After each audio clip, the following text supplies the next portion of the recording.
శ్రీకృష్ణాయ పరమాత్మనే నమః.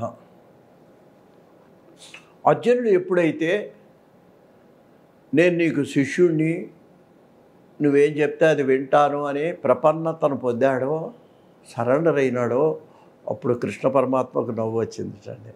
ప్రహసన్నివా, మందహాసంతో, పోన్లే నా మాట మీద గౌరవించాడు.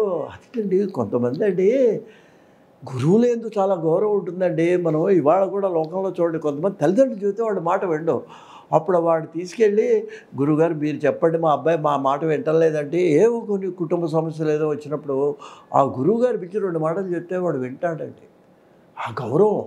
ఆ గౌరవం కృష్ణుడికి ఇచ్చాడు అర్జునుడు. అందుకని ఆయన సంతోషపడ్డటువంటి వాడే ప్రహసన్. కొంచెం నవ్వు వచ్చింది ఏంటంటే, సేనయోరుభయోర్ మధ్య విషీదంతం ఇదం వచ. అప్పుడు నవ్వుతూ ఆయన అర్జునుడితో అంటున్నట్టండి. ఇక్కడి నుంచి అసలు భగవద్గీత మీకు ద్వితీయాధ్యాయంలో 11వ శ్లోకంలోంచి భగవాను వాచ, అది మనం ముఖ్యమైన శ్లోకాలండి ఇవన్నీ.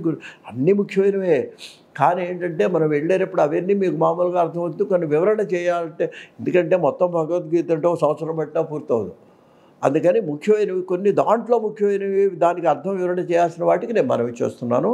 ఇది భగవాను వాచ అంటే ఏంటి? ఇక్కడి నుంచి అసలు జ్ఞానాన్ని, ఏ సాంఖ్యయోగం అయితే ఉందో ఆ సాంఖ్యాన్ని ఇక్కడ ప్రతిపాదన చేస్తున్నాడు పరమాత్మ. అశోచ్యాన్ అన్వశోచస్త్వం ప్రజ్ఞావాదాంశ్చ భాషసే గతాసూన్ అగతాసూశ్చ నాను శోచంతి పండిత. ఓ అర్జున, నువ్వు ఇంతకుముందు ఏవో కొన్ని మాటలు నాతో మాట్లాడావు. యుద్ధం చేయాలా, యుద్ధం చేస్తే పాపం రాదా, మరి పాపం వస్తేనేమో వర్ణసంకరం ఏర్పడుతుంది, యుద్ధంలో కొంతమంది చనిపోతారు, స్త్రీసు దుష్టాసు కౌంసేయ జాయతే వర్ణసంకర, దానివల్ల ఏవో ఇవన్నీ చాలా బాగా నువ్వేవో బాగానే మాట్లాడావు.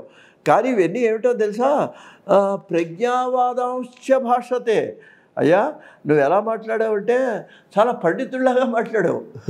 ఇది కొన్ని ఎలా ఉంటాయంటేనండి, పాండిత్యం తెచ్చిపెట్టుకున్న పాండిత్యం అది.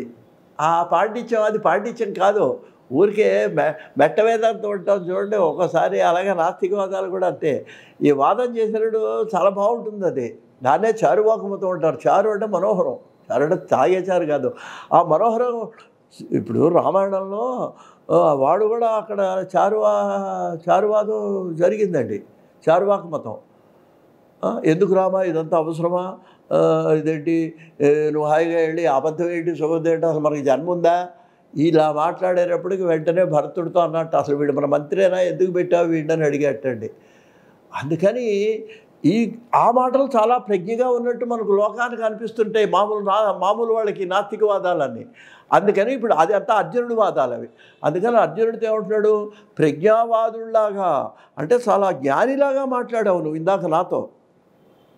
పైగా నువ్వేం చేసావు? దేనికి ఏడవకూడదో దానికి ఏడుస్తున్నావు, శోకింప దానికోసం శోకిస్తున్నావు. అశోచాత్ అన్వశోచత్వం. నీవు ఏదికైతే ఏడవకూడదో యుద్ధంలో శత్రువులను చీల్చి ఎండాడతావయ్యా, చచ్చిపోతారు వాళ్ళు, సావరా యుద్ధం. వాడు ఎందుకు వచ్చాడు, నువ్వెందుకు యుద్ధం అంటావు? వాడు ఎందుకు వచ్చాడు యుద్ధానికి? యుద్ధం చేయటానికే కదా. వెళ్ళిన తర్వాత ఎవడో ఒకడు గెలుస్తాడు, ఒకడు పాడతాడు. అది ఎవరికి మన దోషం కాదు యుద్ధభూమిలో. నువ్వు ఎలా మాట్లాడుతున్నావు అంటే ఏదో ఇదంతానేమో ఇదేంటి చేసి నువ్వు శోకింపదాని కోసం శోకిస్తున్నావు. ఇది యథార్థం కాదు, నత్వే. కాబట్టి ఇది ఇంకొక విషయం నీకు చెప్తున్నా. పండితాహ అనే శబ్దానికి ఇక్కడ భగవద్గీతలో వచ్చిన ప్రతి చోట కూడా మనం గమనించాల్సింది ఏంటంటే, పండిత శబ్దానికి ఏదో శాస్త్రాలు పాండిత్యాలు కాదండి. భగవద్గీతలో ఆ పదానికి జ్ఞాని అని మనం గమనించాలి. దానికి పండితుడు అంటే జ్ఞాని. ఇది సాంఖ్యయోగం, జ్ఞాని గురించి చెప్తున్నాడు. నాయనా లోకంలో కొంచెం జ్ఞానం ఉన్నట్లయితే వాడు దేనికి నాను శోచంతి గతాసూన్ అగతాసు వచ్చా. ఎవరికైనా ప్రాణం పోతుంది, సహజం లోకంలో. అలాగే కొంతమందికి ఏమవుతుంది, ప్రాణం పోయినా ప్రాణం పోని వారి గురించి కానీ మనం జ్ఞాని అయిన వాడు దుఃఖించడు. శ్మశాన వైరాగ్యం ఉంటారు, వెళ్ళి చూసాను ఉంటాడు వాడు ఇదేంటి ప్రాణం పోయిందంటే వీడు కూడా రేపు వీడిపోతాడు. అందువల్ల ఏంటంటే జ్ఞాని అయిన వాడు పోయినవాడిని గురించి దుఃఖించడు, బతుకున్నవాడిని గురించి దుఃఖించడు. తన కర్తవ్య ధర్మాన్ని తాను నిర్వహించాలి అని భగవద్గీత చెప్తున్నది. దీని కనుక మనం అర్థం చేసుకున్నట్లయితే మన యొక్క కర్తవ్యాన్ని మనం పాటిస్తాము. ఇదండి దాంట్లో చెప్పింది. మరొకసారి ఆ శ్లోకాన్ని మీకు మనవి చేసి వివరిస్తాను. అశోచాద్ అన్వశోచత్వం. ఓ అర్జున, నువ్వు దుఃఖించకూడని దానికోసం దుఃఖిస్తున్నావు.